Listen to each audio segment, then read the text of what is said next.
Welcome back to Quarantine to Qualifier here on the running channel, the series where I try and run under 3 hours 30 at Berlin Marathon later this month and bag myself the holy grail of running achievements, my biggest goal to date, a Boston Marathon qualifying time.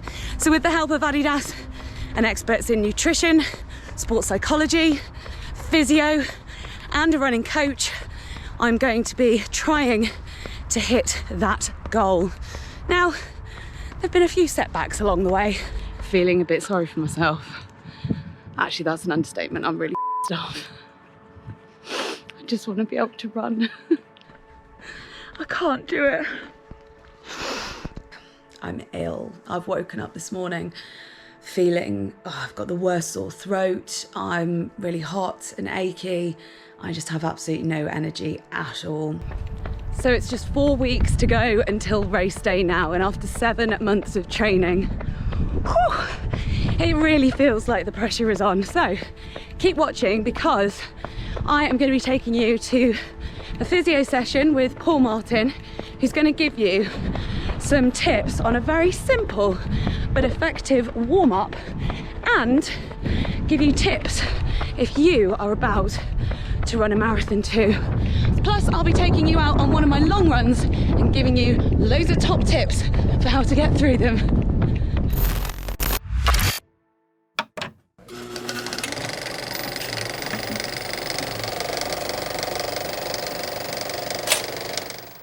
So with Berlin Marathon just 4 weeks away now, training's starting to ramp up before I then hit my taper. So just to give you an idea of what I've been up to, I've had a 30-minute easy, a progressive 10K, and then I had a tasty little session, which I'm going to have to read because I can't remember it. There's so much running going on. It was 3 sets of 4 by a kilometre, and then the pace of the kilometre reps got progressively quicker. Another 30 minutes easy, but then tomorrow it's long run day, so I've got 15 miles, and each 5-mile chunk also gets progressively quicker. So I'm going to be prepping for my long run from now, so the day before. So there are lots of things that you can do to get ready for your long run before the day itself. So I'm making sure that I'm keeping hydrated. I need to make sure that I'm eating enough food that's going to fuel me, upping the carbs a little bit, no need to go too mad on that, and also getting a very good night's sleep ahead of the long run tomorrow.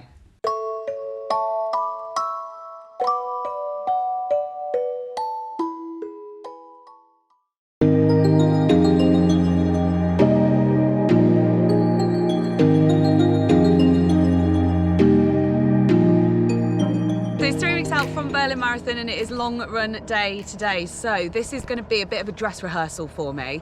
So I'm wearing the shoes that I'm going to be wearing for the race.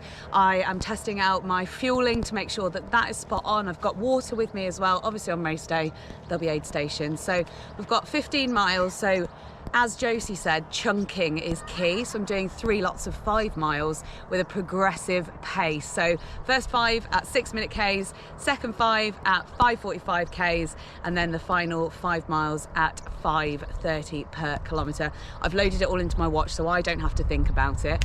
And yeah, I just always feel really nervous before a long run, but so I just need to get going. I've got a lovely location to run in at Drake at Water, so I'm just gonna have a nice time, smile my way through and get it done. So 3 miles in, and this is feeling great, which I think at this end of marathon training is what you want. And it's funny because I do get so nervous before long runs. Does anyone else get that? I just get this like sicky feeling, which means it's a struggle to like try and eat breakfast and fuel properly. But as soon as I'm going, it feels absolutely fine. And the best thing about today is that I had the appointment to be there because I'd arranged to run with cameraman Freddie. Thanks for holding the camera, Freddie. So I had to be here because I just procrastinate, and I would have put it off and off and off, and then I would have been in a rush, and then it would have felt awful. So some tips there for you if you struggle with that procrastination of getting out the door.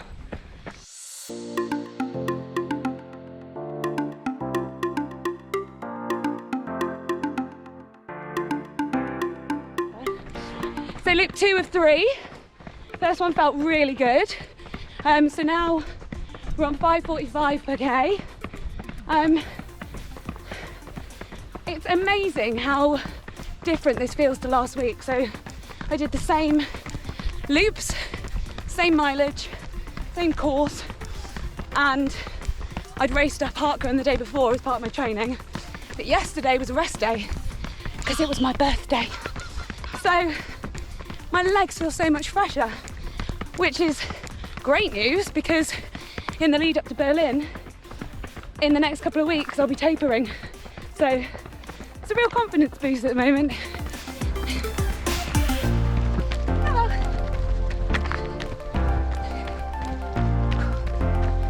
Muggy. I'm really sweaty. 10 miles in. Went through a bit of a slump. I'm hurting. We've just upped the pace again. So we're now on 5:30 per kilometre.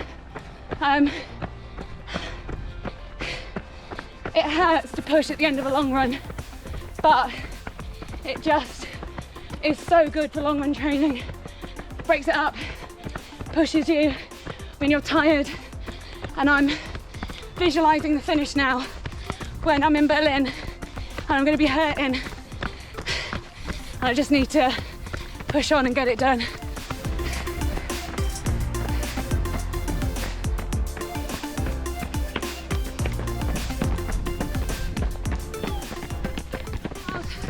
Less than a park run. I feel like I'm gonna vomit. I'm so much faster this week than last. I'm hurting. I'm digging deep. I've had to collect my thoughts and get my mental game on with mantras, head, shoulders, knees and toes. So form check, keep your shoulders back. Smile, a smile a mile. Last hill and we are on.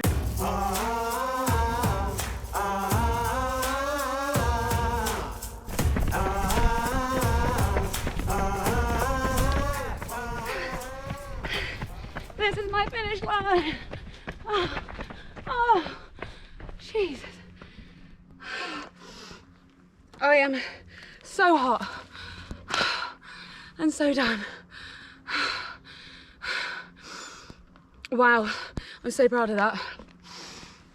A bit of deja vu, back where I started, and feel amazing for doing 3 and a bit laps of Drake water here. I say I feel amazing. There were points in that where I really did not feel amazing. But that was a real confidence boosting run. So it was only 6 days ago that I did my last long run. So to be able to do this now and feel even stronger than I did last week, it's just amazing seeing the progress and trusting in that process of building up to race day. Still umming and ahhing as to whether I'm going to get the time I want on the day, but you know, I've still got 3 weeks left now. So post long run, I am going to go and get some chocolate milkshake, refuel, I need to rehydrate. I'm so sweaty, it's been really muggy today, and I'll probably have a little cheeky afternoon nap because what's a long run day without a nap? So yeah, long run done, on to the next. So throughout training for this goal, I've been really lucky to have the support of Adidas, who've helped me draft in the experts in lots of different areas to really hone in on trying to hit this goal. People like my physiotherapist, Paul Martin, so he's worked with Paralympics GB and is technical lead physiotherapist at the English Institute of Sport. So he kind of knows his stuff. So Paul helped me right from the start when I had my calf injury, and then has been keeping in touch throughout, trying to help me correct some imbalances and work on some weaknesses as well to make me a bit of a stronger runner, ready to try and chase after this goal. So I'm just off to go and see Paul now for one last time with 3 weeks to go until race day. I guess it's kind of a bit like an MOT, really. Hi! Hey, how you doing? This is much more calf. Yeah!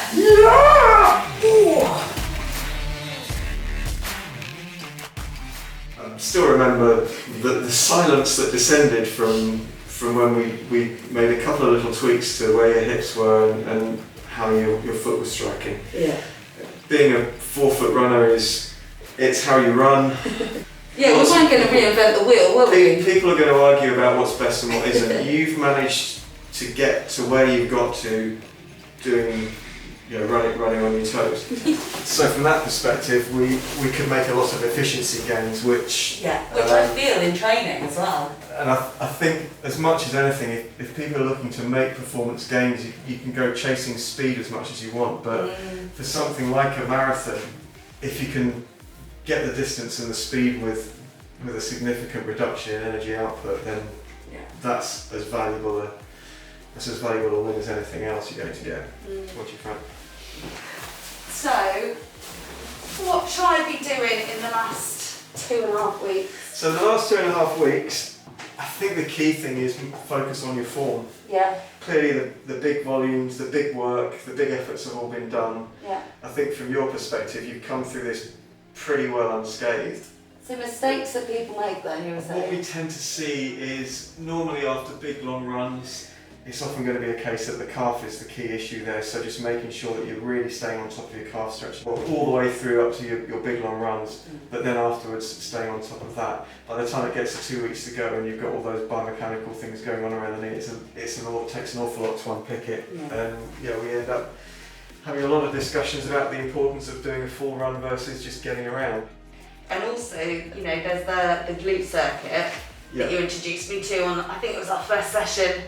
And I was like, oh my God, what have I let myself in for? But that's a really good pre-run. It's a good activator. Activator, that's the word. As a general conditioning circuit, it's very useful. I've been doing it for probably 15 years now, and I can honestly say it always hurts. Don't expect it ever to get easier. But it does the job. But it does the job, and the difference that you feel when you stand up, it sort of has to be done to be believed. So Paul's glute circuit is a really good way to get those glutes firing before a run. So if you want to try it yourself, it's 6 exercises that you do each for 30 seconds at a time. You can start off doing it for less if you are struggling. And you start on one side of your body first and then do the same on the other side. So the first exercise is clams. Make sure that your hips are stacked and your abs are on. The next one is hinging at the knee and dropping your foot down to the floor. The third exercise is stretching your leg out in front of you and drawing small circles with your foot. You can change direction during this one if you want to, just mixes it up a bit. The fourth one sees you bend your knee backwards and then, hinging at the knee, drop your foot down to the floor behind you. The fifth is a simple lifting and lowering your straight leg, but by that point, your glutes are pretty achy.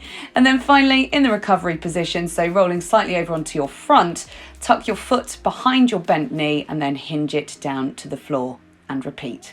Now, the next part of mine and Paul's session really is just for him to give me a once over, check that everything is where it should be, and have a bit of a catch up about where we've come from, but also some top tips for you if you are heading into the final weeks of marathon training. So, in the next couple of weeks, is it worth me going to get a bit of a rub down, like sort of sports massage to ease them off in the taper? At this stage, if you've got a big performance coming up, you want to change as little as possible. If that's something you're used to doing and you like to do and you need to do for your own performance, absolutely get in and get it done.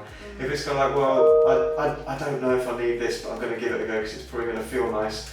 If you don't know what you're going to get out the back of it, then why risk it? If you're used to spending 30 seconds of stretching, stick with your 30 seconds of stretching. You might find that you need a little bit more, but don't suddenly go from 30 seconds to a minute because I've got an extra time that I can fill with stretching. People would argue about stretching before a run. I do suggest sometimes people do stretch, but I'd use it as a diagnostic rather than as a preparatory thing. Okay. So if for example you do a calf stretch and you feel that your calves are really tight, that probably tells you want to wake your calf up before you start running. So do a few calf raises, try a stretch again, you should feel a bit more flexible and have a bit more capacity in there. That's quite a nice thing to do. So it's 3 weeks to go until race day, and to be honest, I'm at the stage now where I feel like all of the pieces are slotting together, but I'm also teetering on the edge of feeling like my body could break at any moment. So to be honest, I am just raring to go out and get this marathon done. So throughout the whole training process, I've been getting my sessions and coaching from Andy Hobdell, who's coached countless elite athletes, including the Running Channel's very own Andy Badley, in fact. Now, he's been sending through my sessions for me to do, he's been picking me up when I've not wanted to go out and train, and he's just pushed me to do more than I ever thought that I could possibly do before. I've never trained as hard for a marathon as I have for this one, and I'm so grateful for Andy's expertise and knowledge for all of this. The only one sad thing is I've never actually met him, but I have just got this text. So tune in next time to the very last episode of Quarantine to Qualifier, where I'll be getting some final coaching tips from Andy, as well as heading off to Berlin for race day itself. I'm so excited and also very nervous. Will I get the time? Who knows? But one thing that I do know is that marathon running isn't just about race day itself. It's about the hundreds and sometimes thousands of miles that you put into your training. And that last 26.2, well, that's your victory lap, and I am looking forward to running mine. Have you got any questions about anything we've covered in today's video? How's your marathon prep going? Or is there anything in particular that you want to know about my training? Pop it all in the comments below, and we'll see you next time for the final instalment of Quarantine to Qualifier.